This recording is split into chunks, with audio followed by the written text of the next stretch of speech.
আমি মনে করি যে মানে রিসেন্টলি যেটা হইতেছে আমাদের তো মানে যদি আগের দিকে যাই আমরা হিস্টোরিক্যাল সাইডে যদি যাই আমাদের পাকিস্তানের সাথে একটা দ্বন্দ্ব ছিল।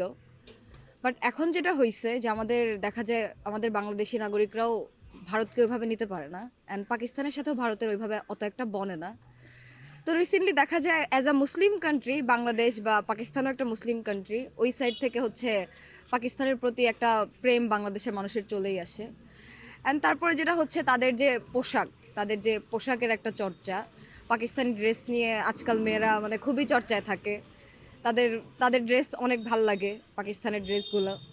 তো দেখা যায় ওই ক্ষেত্রে মানে মেয়েরাও খুব পছন্দ করে পাকিস্তানি লোকজন বা ওদের যে পোশাক আশাক, যে বাংলাদেশে যেগুলো আসতেছে বা ওইখান থেকে যা নিয়ে আসতেছে। সো আমার কাছে মনে হয় যে রিসেন্টলি যা হচ্ছে অ্যাজ আ মুসলিম কান্ট্রি, তারপরে তাদের হচ্ছে দেশের যে বাণিজ্যিক ব্যবস্থা বা যাই চলতেছে, এটা নিয়ে হয়তো মানে চলে আসে প্রেম।